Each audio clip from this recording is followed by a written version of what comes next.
Muy buenas noches, muchas gracias por acompañarnos aquí en el Estudio México Social. En este caso, porque sin duda, Manuel Gil Antón, investigador del Colegio de México, ha sido de las personas que durante 7 años, sostuvo e insistió de que era necesario revisar lo que se llamaba reforma educativa. No solo revisarla, realmente poniendo acentos de que tenía enormes consecuencias. Bueno, finalmente, una nueva administración, un nuevo presidente plantea una nueva reforma educativa y recupera muchos los argumentos en términos que la reforma que termina propiamente al salir el presidente Enrique Peña tenía muchas razones para que tuviera que ser reformada. Vamos a un reportaje y regresamos para revisar. Y nuevamente gracias, Manuel, por estar aquí. Es un privilegio para México Social. Vamos al reportaje que preparó Canal 11. La educación en México debe ser garantizada por el Estado de manera universal, gratuita, laica, obligatoria, democrática, integral, equitativa y de excelencia.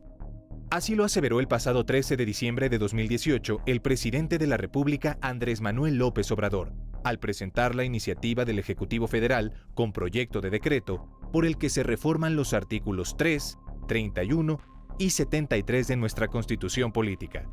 Entre lo propuesto por esta iniciativa en materia educativa, destacan la abrogación de la Ley General del Servicio Profesional Docente, la abrogación de la Ley del Instituto Nacional para la Evaluación de la Educación, INEE, la eliminación de disposiciones que señalen el ingreso al servicio docente mediante concursos de oposición, y por último, la iniciativa reconoce al magisterio como agente primordial de la transformación social. Al respecto, el desafío se presenta de enormes proporciones, ya que la situación de la educación en México es deplorable en distintas dimensiones. Por ejemplo, todavía existe deuda social para que todos los niños y jóvenes completen la escolarización obligatoria. En promedio, la población mexicana solo cuenta con educación secundaria concluida, pero con bajos niveles de lenguaje, comunicación y matemáticas. Únicamente el 50% de la población joven cuenta con educación media superior, y menos del 4% de la población logra concluir el grado de licenciatura. A lo anterior, se suma el elevado nivel de analfabetismo que existe en el país. Más de 5 millones de personas mayores de 15 años no saben leer ni escribir.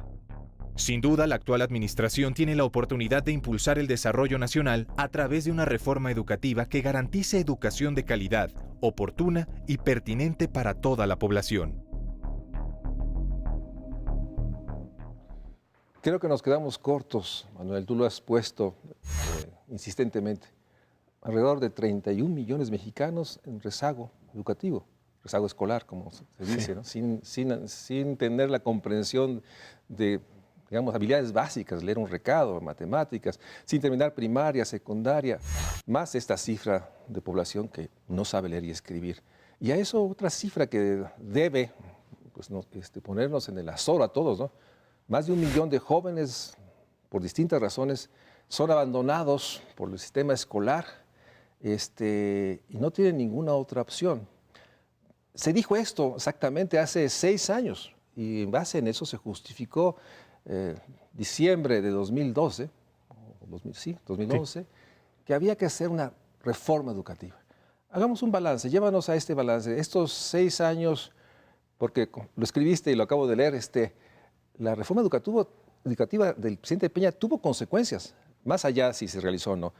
Manuel, muchas gracias. ¿Cómo podrías llevarnos a estos 6 años de una reforma que finalmente no llegó a ser? Sí, muchas gracias, Mario. A mí me parece que justo estos datos que se presentan en el reportaje que tú mencionas fueron los datos olvidados de la reforma de Peña, porque lejos de entender el gigantesco impacto que tiene la desigualdad, solo un detalle, ¿no? Nos informa el reportaje que nuestro nivel de escolaridad es secundaria. Si perteneces a los deciles mayores es prepa. Si eres indígena es 4 años de primaria. Sí, es O sea, el promedio nos lleva a secundaria, pero con más o menos 6 años de diferencia. Entonces, con el 40% de escuelas multigrado, con muchísimas escuelas sin agua, etcétera, ¿no? Y sobre todo con el impacto de un contexto social muy desfavorable, lleno de pobreza, de carencias. Es curioso, la reforma educativa del presidente Peña hace a un lado el impacto de los contextos sociales y dice la culpa no de la desigualdad, obviamente. La culpa de que salgamos mal en PISA Sí. es de los maestros. Es decir, la reforma de Peña se concibe, y bueno, de hecho hay FED, de Nuño, de Otto, etcétera. Esta reforma que se impulsó concibió al magisterio como el responsable, si no único, el más importante en el fracaso en el aprendizaje. Haciendo, diría finamente Husserl, epogé, es decir, poniendo entre paréntesis toda la desigualdad social y todos los factores que concurren en el proceso educativo como planes, etcétera. Por eso empezó por la evaluación y terminó proponiendo un modelo educativo que cuando lo aprobó le quedaban 3 meses a la administración. Por eso fue una reforma desde el principio que se podía concebir como una reforma administrativa con muy fuerte carga laboral, ¿no? En ese sentido, algunas personas, tú mismo has dicho, que más que una reforma educativa fue una reforma laboral para confrontar al sindicato, para recuperar, decían, digamos, los apologistas, que esta estructura de maestros que se decía estaba a cargo de la profesora Elbester, la líder legendaria, por lo menos en las últimas épocas, recuperara para el Estado. Y decían, eso no es poca cosa, el haber recuperado. ¿Cómo ves esta parte? Bueno, aceptando el argumento, no fue una reforma educativa, fue una reforma laboral. ¿Era condición necesaria o...? Lo mejor que uno puede hacer cuando discute es respetar mucho a quien está en diferencia, ¿no? Sí. Entonces, los que llevaron a cabo esta reforma consideraron que era primero necesario recuperar el control de la asignación de plazas, etcétera, para después, ya recuperado, en esto insistía mucho Otto Granados, entonces sí, hacerlo educativo. Pero Mario Luis, se olvida una cosa fundamental. Se decía que era un lema de la reforma: vamos a recuperar para el Estado la rectoría de la educación. Sí. Ese era un lema importante. Choifet lo repetía muchísimo los 3 primeros años. Y el supuesto era que el sindicato había colonizado, como dice Carlos Ornelas, había colonizado a la SEP. No había colonizado a la SEP. La SEP y el sindicato habían se habían puesto de acuerdo para controlar el proceso educativo y los puestos en aras de cualquier cosa menos lo educativo. A mí siempre me pareció muy injusto. Yo rechazo todo el uso de las plazas, etcétera, que son un bien público para fines particulares. Pero se montó la leyenda de que solo el sindicato lo era, cuando al menos la mitad de la responsabilidad o más era del gobierno, de los gobiernos federales. ¿Por qué? Porque ninguna plaza asignada por cualquier medio de asignación patrimonialista le faltó el respaldo de la Secretaría de Hacienda. No, al revés, más allá de que haya manera de probarlo, que me imagino debe haber, es la realidad que la nómina magisterial, manejada por las secretarías de finanzas de los estados, era una fuente de recursos que no iba para nada al educativo, era para fondear una serie de actividades. De ahí el tema de centralizar otra vez. Sí. ¿Cuál sería tu balance? ¿Así era necesario centralizar otra vez? A mí me parece que se optó por la centralización en vez de optar por la transparencia y la rendición de cuentas derivada del acuerdo para la modernización que había descentralizado en los estados la educación. Es decir, México resuelve los problemas en muchas ocasiones centralizando bajo el supuesto de que la SEP central es una institución pura. Cuando la SEP Central, a cargo del presidente, fue la que en tiempos de Salinas llamó a Jongitud y le dijo: muchas gracias por el servicio de la República, le presento a la nueva dirigente del sindicato. Sí. Es decir, es un sindicato que era su secretario nominado por el presidente de la República. Entonces, la centralización de la nómina se vendió como un proceso para controlar el dispendio de los estados. Digo, cuando ves lo que hizo Javier Duarte en Veracruz. Sí, la corrupción, para usar el adjetivo sí.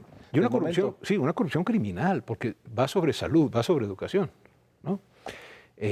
Pero se supone que entonces la SEP Central, esa sí está a salvo de esto. No, está a otro nivel en el mismo sistema. Solo un dato. Siempre que se presentó la reforma educativa, al lado derecho de los 3 secretarios de Educación estuvo Juan Díaz de la Torre. Antes, y se le mencionaba antes, que a los coordinadores parlamentarios de las comisiones de educación de diputados y de senadores. Es decir, se renovó el pacto con el sindicato. Se renovó la complicidad. Por supuesto. Y no es, de verdad, no es colonización, o como dijo un día Javier Tello, con mucha inteligencia, en un seminario sobre el INEE, en todo caso fue colonización por invitación. ¿No? Entonces, a mí me parece que, en efecto, nosotros podríamos haber mejorado muchísimo los sistemas de asignación de las plazas para que no tuviesen toda la contaminación de los mecanismos patrimoniales o de los mecanismos, digamos, no adecuados para la función.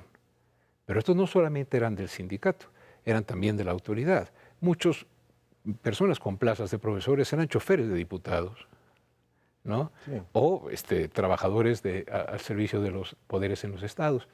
Tengo la impresión entonces que teníamos que resolver un problema, ¿cierto? ¿Cómo hacer para que las personas que ocupan un puesto tan importante como es el de la docencia sean personas muy bien preparadas? Pero se cometió otro error. Se pensó que se podía determinar quién era el mejor o la mejor profesora de una escuela ideal y luego asignarle a esa persona una plaza desocupada. Cuando para ser profesor de multigrado, ¿no?, se necesitan habilidades distintas que para ser profesor de una escuela completa. ¿No? Sí, claro. Si imagínate atender de 1 a 6 tú solo y ser el director, el que abre la puerta, el que la cierra, y el profesor, ¿no? Entonces, a mí me parece que se actuó, y ese sería el centro, ¿no? Se actuó pensando que si el magisterio era la causa de los problemas educativos del país, entonces el magisterio tenía que ser transformado.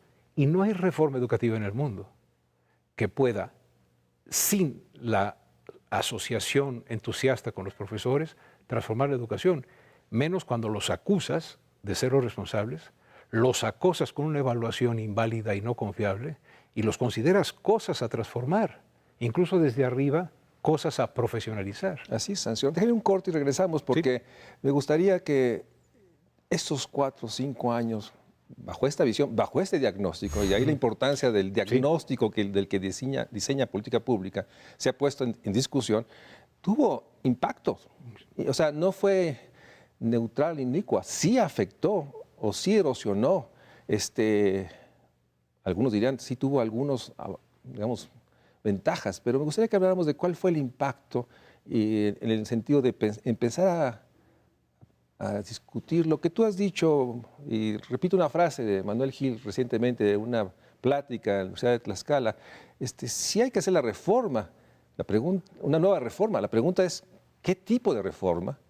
Y lo que tenemos ahorita, a 100 días y pico de días, delineado, Manuel Gil dijo, sí reforma, pero no así. De eso hablaremos regresando del corte.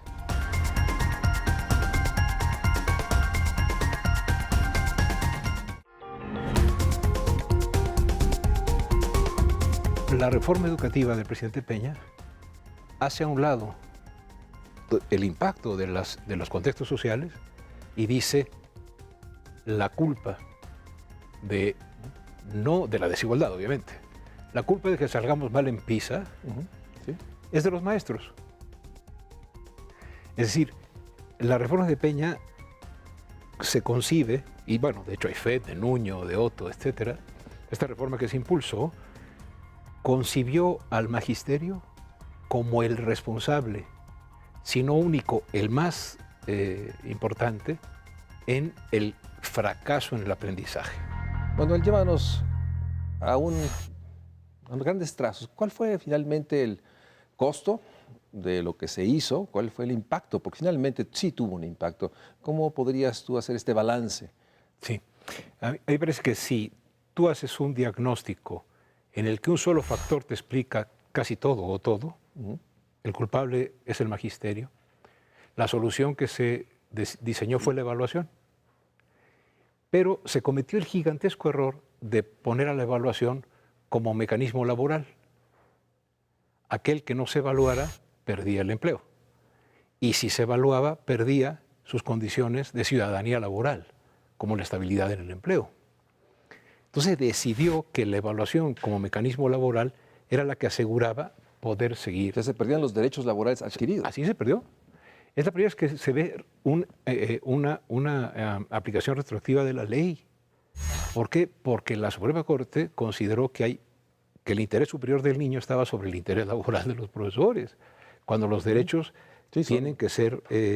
No hay un derecho superior a otro, No. todos valen lo mismo, pesan igual. Claro, y incluso si quieres el interés superior del niño, pon a los profesores en un proceso de evaluación que los haga mejorar, no que sea el mecanismo mediante el cual los puedes despedir, ¿no?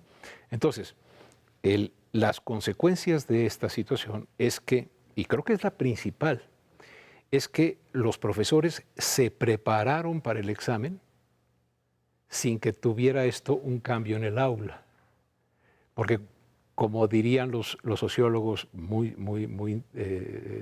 así como muy bien preparados, cuando tú pones una métrica muy fuerte, muy precisa y con gran impacto, más se cumple y más se simula.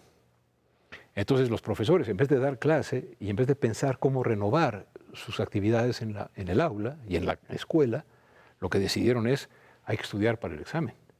Claro. Y para el examen había no solo que estudiar para el examen, sino responder no lo que derivaba de tu práctica, sino lo que tú adivinabas que quizás el INEE y el Ceneval pensaban que era la respuesta correcta. De toda la evaluación no aprendimos nada. Simplemente se empleó como un mecanismo de justificación de la idoneidad o del desempeño. Y esto hizo que es decir, estamos hablando de 1.200.000 personas o de 1.500.000 si metemos a los colegas de la educación media superior. ¿Cómo puede haberse generalizado el que todos eran barbajanes, todos eran violentos, todos eran ignorantes hasta que demostraran lo contrario? El Estado de Derecho es que todos somos inocentes hasta que se demuestre lo contrario. Los profesores, digamos, no hubo un Estado de Derecho pedagógico. Todos fueron considerados ignorantes hasta que en la evaluación demostraran lo contrario. Probablemente ese es el costo más alto. Hubo una derivada, no sé si intencionada, real, pero real, en que se desvaloró el trabajo de los maestros, de todos. Sí. Y tan malo es considerar que todos son malos, como todos apóstoles entregados. No, son como todos los gremios, como todos los seres humanos, como nosotros en la universidad. Es decir, la proporción de personas que no hacen bien su trabajo es bastante parecida, ¿no? A lo mejor es un poquito más alta la que no hace bien su trabajo en la clase política, ¿no? Ese es un comentario. Entonces, no, yo lo comparto, o sea, depende de profesión, pero en ese sentido, lo que afirmó el presidente Andrés Manuel, que uno de los resultados más importantes es se está reduciendo, deja ponerlo en proceso, la polarización. Sí teníamos un magisterio polarizado, y ahí me gustaría que nos metieras un poco, para los que no somos, digamos, estudiosos del tema, cuando hablamos de magisterio, cuando hablamos de personajes como los líderes, no sé cuál sea el líder actual, ¿de qué estamos hablando? Porque 1,5 millones o 1.200.000 está agrupado Y hay movilizaciones muy intensas, las ha habido en estos días, bueno, peleando salarios caídos, lo que pasó en Michoacán. O sea, ¿hasta dónde se ha abierto un impas real ante la declaración del presidente en la campaña y ahora de que la reforma del presidente Peña será abrogada? ¿Sí tuvo un impacto, digamos, positivo en términos de repensar todo? Yo tengo, a ver, a mí me parece que si el presidente piensa que va a ser una cuarta transformación equivalente a la independencia, a la reforma y a la revolución, esta cuarta transformación en la iniciativa nos queda de ver, porque debería de tener un proyecto educativo de gran magnitud, del tamaño de la cuarta transformación. Recordemos cómo la revolución fue acompañada de un proceso educativo que fueron las brigadas culturales, Vasconcelos, toda esa gente, ¿no? En este momento me parece que el cambio es que ahora, en vez de que el eje central de la reforma que en Peña fue la evaluación, ahora va a ser la formación. Y entonces, en vez de considerar al magisterio como la cosa a cambiar, ¿no? Como la cosa, como responsable, va a ser, se ubica como un socio de la reforma posible a través de enfatizar su formación inicial, a través de la revalorización de las normales y también de la revalorización de la profesión docente. Porque esta reforma, la de Peña, solo pudo prosperar si se construyó en el imaginario social que los profesores y las profesoras eran incapaces e ignorantes. Cuando uno va a las escuelas, cuando uno va y conoce a los profesores y a las profesoras, por supuesto que hay vagos. A ver, y distingamos, María Luis, los dirigentes del magisterio. O sea, las cúpulas sindicales hicieron pactos impresentables, pero el magisterio en las comunidades, en la sierra, en muchos sitios, hace maravillas. No todos, insisto, pero una gran cantidad. Y en vez de recuperar ese talento, a todo el mundo se le puso en entredicho, ¿no? Si el énfasis ahora es la formación, entonces nuevamente podemos caer a la trampa de una sola dimensión que resuelva un problema tan complejo. Todavía tenemos problemas de cobertura, de calidad. Ya hablo de la infraestructura. Yo no sé qué va a pasar con los nuevos materiales. O sea, hay una serie de agendas alrededor de que pone que esta dimensión, la formación como respuesta fundamental, pues requiere muchas otras cosas. En términos de, digamos, los contextos, lo empezaste a mencionar al principio, escuelas que no tienen agua potable, escuelas que no tienen internet, escuelas que no hay la barda perimetral, escuelas que no son suficientes. ¿Cómo andamos de cobertura? Porque es un tema que se dice rápido. La educación primaria está cubierta. ¿Y después? Sí, conforme pasamos de nivel y sobre todo en el paso de un nivel a otro, de primaria a secundaria, de secundaria a prepa y de prepa a universidad, es donde más perdemos. Digo, más o menos de cada 100, 10 termina la prepa. Es muy fuerte. Solo en el nivel medio superior cada año perdemos a 6, bueno, son abandonados por el sistema 600,000 personas. O sea, cada día cerca de 2, digamos, si tiene 365 días el año. Entonces, tenemos un problema de abandono escolar grave. Y para decirlo en una forma sintética, México lleva décadas dándole la peor educación al que más lo necesita y dándole la mejor educación al que tiene mejores condiciones sociales y de capital cultural y capital social. Es decir, la raíz de la inequidad educativa es que a los indígenas, el 5% son analfabetas de la población en general. Si controlas y dices cuántos indígenas son analfabetas, son el 55%. Sí. O sea, se concentra en la población se concentra más vulnerada. Indígenas, pobres, mujeres, ¿no? Entonces me parece que tienes toda la razón. Si ahora se piensa que no es la evaluación de los profesores, sino su formación la clave, podemos caer en en decir que es el único factor. Una reforma educativa en serio tiene que, en el artículo 3º, mencionar los horizontes, ¿no? Y luego no en la Constitución, sino en las políticas públicas, en las leyes reglamentarias, digamos, dejar al artículo 3º más en términos de la axiología, de los valores de la educación en el país, y luego tener proyectos digamos, de apoyo para que la escuela sea un factor que impulse la igualdad y no como hasta ahora, profundiza la desigualdad hasta el punto que, y es muy triste decirlo, 2 frases, en México origen es destino, Sí. y la segunda, más vale tener conocidos que conocimientos. Por eso yo creo que podemos decir, evaluación sí, pero no así.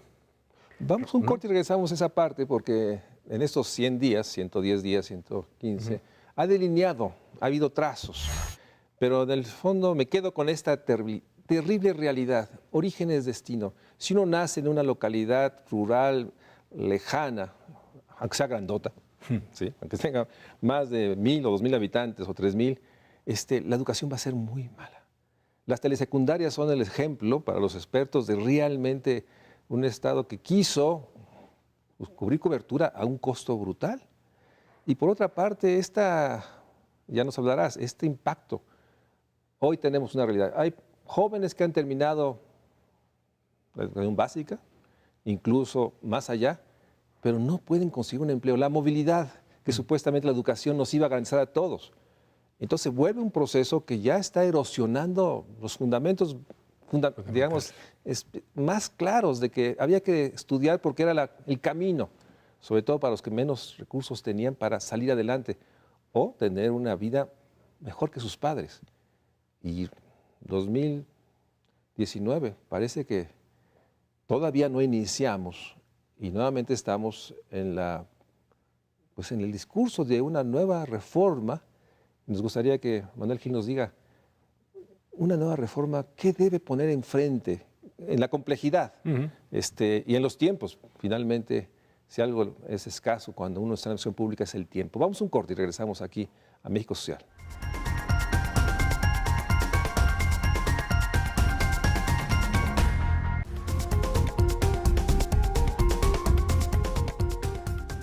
En este momento me parece que el cambio es que ahora, en vez de que el eje central de la reforma que empeña fue la evaluación, ahora va a ser la formación.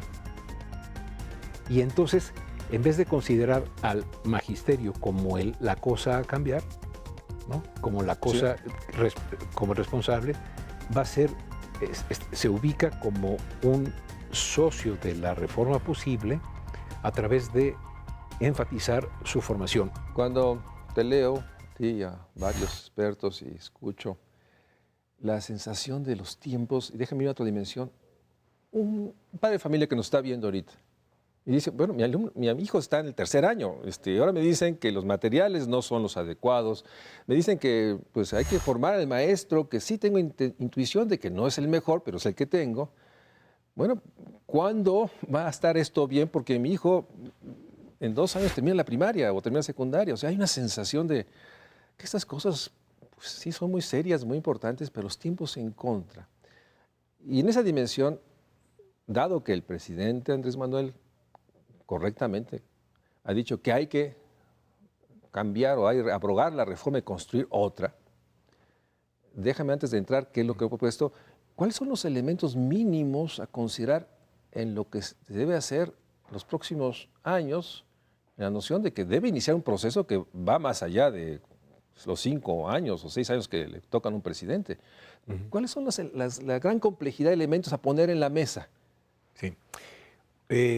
Los enlistaría, como muy telegráficos. Sí, por ¿no? favor. El tiempo en la tele es así.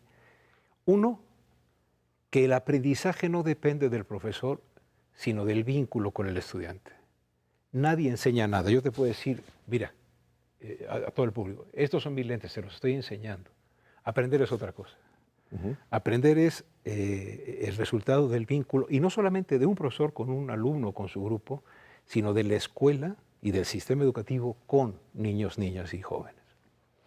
Entonces, en vez de pensar que uno enseña y el otro es una cubeta en la que le damos conocimientos, tenemos que modificar nuestra concepción pedagógica. Si modificas esa concepción pedagógica, entonces tienes que poner en condiciones de aprendizaje a muchos niños que no las tienen por sus condiciones sociales. Y por otro lado, debemos abandonar, yo creo, la mirada que sobre el magisterio tenemos los que no mandamos, bueno, en mi caso sí, pero los que no mandan a sus hijos a la escuela pública. Porque fue una rebelión de las élites. Claro. La gente de Mexicanos Primero, Claudia X González, no mandó a sus hijos a una escuela pública. ¿No? ¿Por qué? Claro. Entonces fue una especie como de, me acuerdo de Loret de Mola, así, ¿usted mandaría a sus hijos con esa, con ese, digamos, con ese profesor, con esa profesora, con dosis de clasismo y de racismo? Porque no parecían profesores finlandeses, Mario Luis. Sí, claro. Son nuestros profesores. Y si uno va a las comunidades, obviamente hay profesores a los que la comunidad no quiere porque llegan el lunes, no dan clase el lunes y se van el viernes y nada más dan clase martes, miércoles y jueves. Pero otros que están viviendo en la comunidad.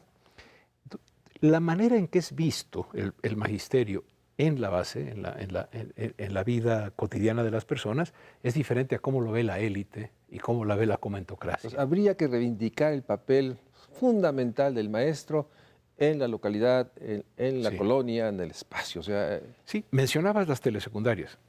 Una gran... son cuestiones que con el tiempo uno va aprendiendo. A ver, se confundió mérito y logro. Se dijo que es muy meritorio el que llega más lejos, pero con puntos de partida diferentes. Claro.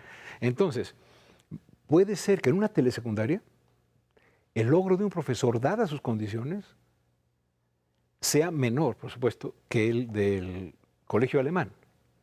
Sin embargo, el mérito que tiene el esfuerzo de en esas condiciones lograr que haya bases de lectoescritura y cálculo, que la OECD dice que son insuficientes, sí, que venga la OECD a enseñar en las condiciones de hambre, en las condiciones de... ¿no?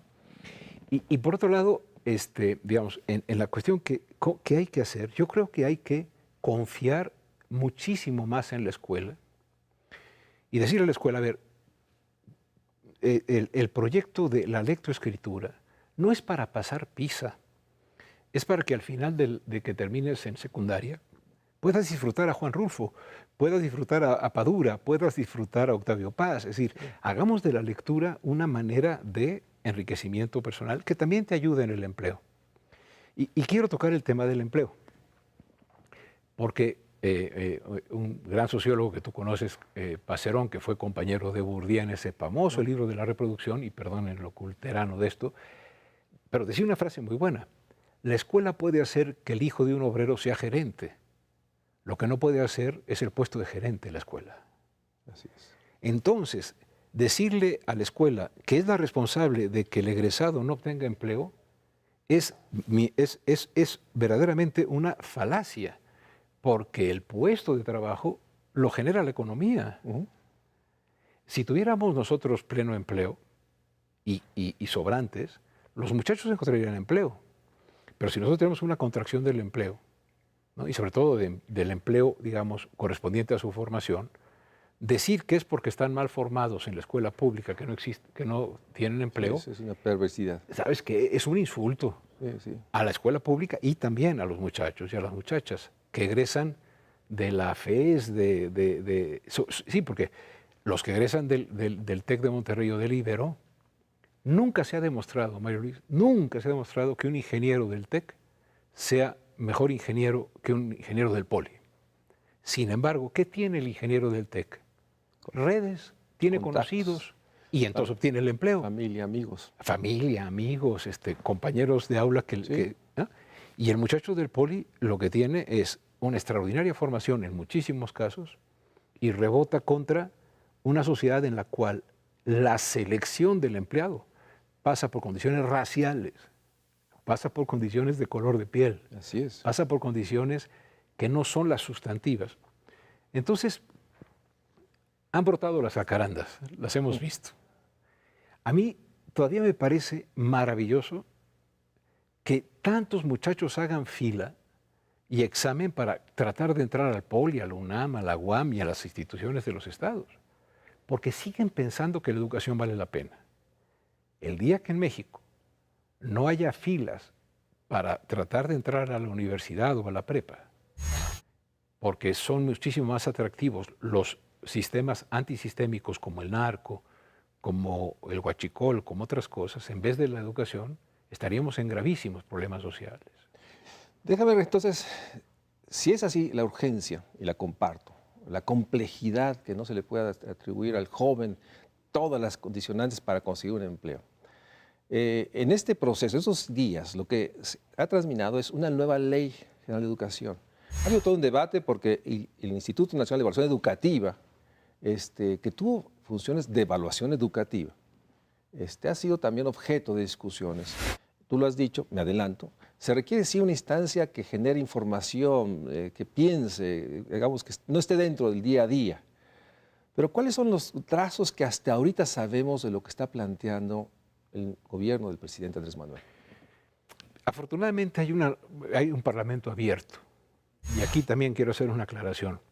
Hace 6 años y meses, cuando se aprobó en diciembre de 2012 la reforma y se propuso, el pacto tenía los votos del PRI, del PAN y del PRD y del Verde. No necesitaron ni siquiera leer la ley para aprobar la aplanadora, la de hace 6 años. Hoy se dice, no, hay que tener cuidado con la aplanadora de Morena. Espérate, no tienen los 2/3 en la Cámara ni en el senadores. La ventaja democrática es que están deliberando. Ahí parece que el Instituto Nacional de Evaluación de la Educación, que se fundó en 2002, no se fundó con la reforma, en la reforma se le dio autonomía, se cometió el error de darle atribuciones laborales, porque la fracción B, en la fracción 9, el inciso B, dice que son funciones del instituto aprobar la manera en que se evalúa al profesor. Entonces ahí, dado que la evaluación se ha metido como requisito laboral, el instituto legitima la forma de evaluar y ahí quedó atrapada en el mismo... Queda atrapada en la maquinaria visión perversa. de que solo una variable podía explicar todo. Y se decía evaluación con dientes sobre nuestros maestros y maestras. O sea, es una falta de respeto. O sea, todo el mundo dice es que la CENTE estuvo en desacuerdo. Yo puedo dar fe, porque afortunadamente invitado por muchísimos, que a unos profesores que hacían la evaluación decían, no tiene nada que ver, es una ofensa que me pregunten lo que me pregunten, porque no tiene nada que ver con lo que yo hago diario. La tengo que pasar para conservar el empleo, porque tengo que comprar pañales y llevar al niño al pediatra. Entonces, creo que sí necesitamos una instancia independiente de la SEP. Me parece que el INE no autónomo era más autónomo que el actual, que el que está por desaparecer si se aprueba. ¿Por qué? Porque brindaba información. Y entonces nosotros como estudiantes, como estudiosos de esto, la opinión pública tenía información. Ahí sabíamos que perdíamos 1 millón de chicos en la prepa y que en primero de preescolar no tenemos, creo que el 17% de cobertura, cuando los chiquitos a los 3 años se sabe que pueden ahí generar las bases de su conocimiento. La enorme crisis de no tener esta parte de educación inicial y preescolar que genera las capacidades cognitivas fundamentales. Sí. Es realmente... Y sobre todo, creo yo, si me lo pidieras en una frase, yo diría, necesitamos una reforma que considere que los intelectuales más importantes del país no son los profesores que están en el Sistema Nacional de Investigadores nivel 45. No, los intelectuales más importantes de un país moderno son los profesores de la escuela básica, porque son los que construyen las estructuras cognitivas con las que vamos a aprender toda la vida. Nosotros tenemos el país al revés. Decimos, cualquiera puede enseñar. Esa era una frase de Nuño. Cualquiera puede enseñar. Perdone, señor. Sí, es una arrogancia brutal. Sí, puede enseñar si pasa el examen. Si el examen está divorciado de la práctica, pues no tiene ningún sentido. De hecho, hay muchos casos en los cuales los profesores destacados, porque se fueron destacados en el examen, cuando llegan al trabajo, a la semana renuncian porque no saben qué hacer con el grupo. Valdría la pena que entráramos a un salón de tercero de secundaria en el Valle de San Fernando, en Mexicali, a 42 grados con lámina, y que dijéramos, a ver, manejo de grupo ahí, Como decía un profesor, yo si termina la sesión y nadie se sacó un ojo, me doy por bien servido. Sí, claro. En el sentido de que las condiciones son difíciles. Y la enorme realidad de cómo lo exterior se interioriza en el aula. Estos jóvenes o niños llegan de entornos sumamente precarios, para usar esta palabra que se ha vuelto común, erosionados, y se interioriza la escuela. Y obviamente eso afecta al aprendizaje y afecta a la parte más central también. No solo se aprende a leer, se aprende a convivir, se aprende a dialogar, se aprende a tolerar a los diferentes. Todo eso está ahí. Vamos a un corte y regresamos porque ante esta magnitud y esta urgencia, nuevamente la urgencia de alguien que tiene un niño que va a entrar a primaria, bueno, ¿cuándo? ¿Cuándo tenemos nuevos materiales? ¿Cómo se aborda la gran agenda? Deja ponerlo así, me lo sembraste. Si realmente se pretende una cuarta transformación, se requiere un cambio educativo de esa magnitud. Y hasta ahorita no se ve, aunque sin duda, pues está iniciando el gobierno federal con una situación de una realmente erosión de muchas cosas, sobre todo la noción de que el maestro, lo comentamos en el corte, es el actor fundamental social. Fue así el siglo pasado, durante muchas décadas, y se ha perdido, pero a la vez se sigue estando ahí.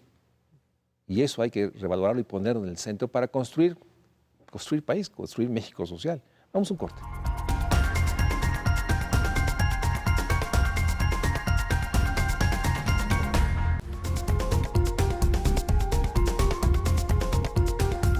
La escuela puede hacer que el hijo de un obrero sea gerente. Lo que no puede hacer es el puesto de gerente en la escuela. Entonces, decirle a la escuela que es la responsable de que el egresado no tenga empleo es verdaderamente una falacia, porque el puesto de trabajo lo genera la economía. En esta enorme urgencia y complejidad, insisto, los tiempos están encima, los tiempos políticos, administrativos, también esta parte de asumir que hay un ente virtuoso, capaz de todo, llamada Secretaría de Educación Pública, que de pronto puede llegar a cambiar todo porque hay nuevos responsables, nuevos apellidos y nombres. No es así. Pero en ese sentido, ¿dónde podrías tú, digamos, algunos puntos que hay que cuidar, que hay que observar, amenazas, fortalezas? Porque nuevamente los tiempos políticos, ¿no? O sea, el presidente tiene prisa y tiene razón, pero hay procesos que requieren tiempo y reflexión, y yo no sé si hay esa noción, porque finalmente estamos hablando de una república sumamente compleja, difícil, que no actúa al unísono como alguna vez lo hizo. ¿Dónde serían los puntos a observar y cuáles son las amenazas que tú podrías poner para el auditorio? Sí, yo creo que hay que entender que la reforma educativa que México requiere, si no llega a las aulas, no es reforma. Es una nueva forma de organizar administrativamente las cosas. De eso no se sigue, así como de la evaluación no se sigue cambio en el aula, de una reorganización burocrática no se sigue que haya cambios. Los países que han logrado cambios son aquellos que han apostado a políticas de Estado, no políticas de sexenio. O sea, los que piensan en la próxima generación, no la próxima elección. Entonces me parece que en la iniciativa del presidente López Obrador hay la idea de un consejo que esté integrado por profesores y profesoras que fueron los que fueron arrebatados su voz en la reforma de Peña, que traten de pensar las grandes directrices, pero aprovechar este sexenio para, por ejemplo, generar una reivindicación del magisterio que parta del hecho, por ejemplo, de que el profesor no está en contra de la evaluación. Evaluación sí, pero no así. No me hagas un examen que no tiene nada que ver con mi práctica.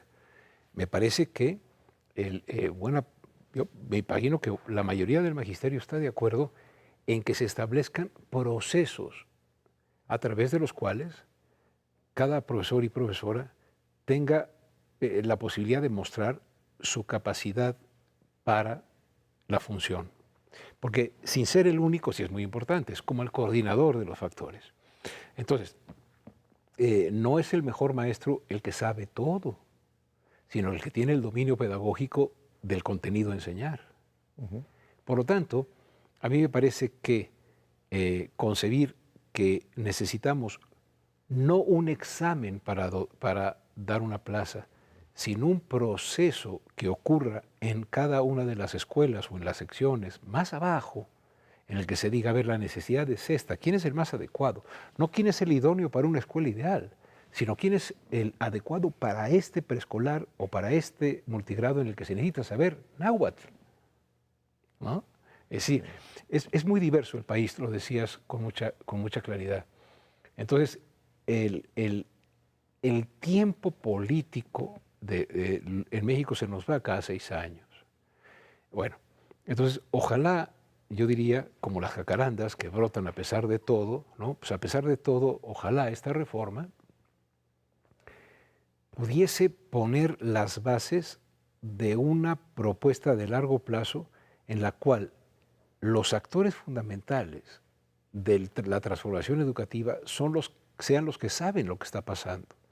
Y esos son los profesores, no son los especialistas, no son los burócratas, no son los políticos. Hacer las cosas al revés, una política pública que escuche, ¿no? Cuáles son los problemas fundamentales y que, por ejemplo, ante los problemas fundamentales piense en una reorganización de las normales, de las cuales saldrán los profesores en 4 años, Sí. ¿no? Ya Sí. faltan 2 para que termine el sexenio, ¿no? Y que dé formación continua a los profesores ya en activo, que les permita a algunos la jubilación decente, renovar nuestra planta magisterial y, bueno, sobre todo, dado la urgencia, hay que empezar la reforma ayer, pero sí creo que contando como el principal socio para coordinar el esfuerzo a los mejores profesores que tenemos. Profesoras y profesores talentosos que han entregado su vida y han generado estrategias de enseñanza extraordinariamente positivas. Y en ese sentido, tenemos. deja poner una parte que creo que a todos nos preocupa, los contenidos. Tú lo dijiste, al cuarto para las 12, la versión pasada, aprueba nuevos contenidos. Y estoy seguro que ahorita debe haber un grupo revisando los contenidos, que va a tomar un tiempo y que puede tener sesgos y que debe tener visiones. A mí, a ti nos preocupa esta noción que surge desde adentro, yo no digo del presidente, pero desde adentro de grupos importantes, porque tienen plataformas, de poner a consulta los derechos humanos, como si fuera un asunto, digamos, a consulta, cuando son inherentes. O sea, puede haber retrocesos. Con respecto a los materiales educativos, ya nos hablaste de que hay que bajar al aula, la parte pedagógica. Ahí hay tiempo porque recojo esta idea que me hace central. El presidente Andrés Manuel López Obrador y su equipo debe tener cierta noción de sentar las bases, no pretender terminar el todo como si fuera un logro cuando hay mucho que hacer. Pero, ¿cuál es tu opinión sobre los materiales que tienen ahorita los niños en las aulas? Sí, a mí me parece que están aún orientados a formar personas que respondan en vez de personas que pregunten. Y cuando tú transformas un sistema educativo orientado para producir personas que cuestionen, personas que tengan conocimiento para hacer y tener dudas fundadas con las cuales enfrentar la vida, ahí estás educando. En el otro caso estás instruyendo para salvar exámenes. ¿Cómo hacer esto? Bueno, no es trivial porque tenemos todo un sistema entrenado para la respuesta, incluso para llenar ovalitos en vez de escribir, ¿no? Entonces, hay una urgencia de renovación pedagógica que tiene que estar unida a los materiales, porque si el material es memorístico, pues entonces, ¿cómo generas gente que con inteligencia pregunte? No hay manera de poner a consulta si los niños, las niñas y los jóvenes tienen el derecho a la educación. No puede ser. Pero para que ese derecho sea efectivo, lo que necesitamos es acompañarlo del derecho que tiene el magisterio de tener una formación adecuada para el aprendizaje, ya sea en su formación inicial y también en su formación continua. Y para eso, otro derecho es que sean convergentes los materiales y los... ¿Y sabes qué? A veces los materiales, así las cosas, Sí. los libros, etcétera, son menos importantes que la transformación de la experiencia escolar, Claro. ¿no? A fin de cuentas, en la educación tendría que lograr lo que decía Paz, aquella muy bella forma de decirlo y muy breve. Para ser yo he de ser otro, salir de mí, saberme entre los otros que no son si yo no existo, los otros que me dan plena existencia. Construir el respeto a la otredad Así es. me parece fundamental, junto con la lectura, el cálculo, porque hay muchas otras cosas que vamos a aprender el resto de nuestra vida. Pero la escuela es el primer sitio en el cual conocemos a otro que no es nuestra familia, que tiene otras formas de comer y que tiene otras formas de amar, que tiene otras preferencias en sus relaciones amorosas. Es decir, conocemos al diferente. Y déjame ponerlo desde otra dimensión. En el síntesis, lo que se construye, obviamente, una parte fundamental en las aulas, es una ciudadanía. Así es. O sea, seres políticos, seres que son capaces de dialogar, de tener rechazo a la violencia, convicción de cumplir la norma, Así es. todos esos valores ciudadanos que están ausentes y pareciera ser que estamos creando individuos para los mercados rapaces que no dan oportunidades, y hay una profunda reforma en la manera de construir estas mentes, estos seres que requieren, y ahí me quedo con esa parte, o sea, son importantes los materiales, pero es importante más la experiencia educativa, y esa es parte del enorme desafío, y deja de dar escala. Estamos hablando de 30 millones, poco más, de niños que están en la escuela, niños y jóvenes, casi 300,000 escuelas, o sea, el desafío es mayúsculo. Así es. Y por eso la centralidad de que haya una reforma, pero que tenga todas esas dimensiones. Y yo quiero agradecerte muchísimo, Manuel Gil, como siempre. Hombre, al Eres contrario. capaz de dar una visión, no digas sencilla, una visión de la complejidad y la urgencia. Y esperemos que ahora que se aprueben, me gustaría invitar nuevamente, ya que se Sí. apruebe la ley, veamos qué finalmente está, por lo menos en el marco jurídico, administrativo, porque está ahorita en discusión. Sí. Y ojalá tomen muchos elementos como los de Manuel Gil, Antón, y podamos vernos en 6, 7 meses para hablar de esto. Buenas noches. Muchas gracias, Manuel. Muchas gracias a ustedes gracias. por acompañarnos.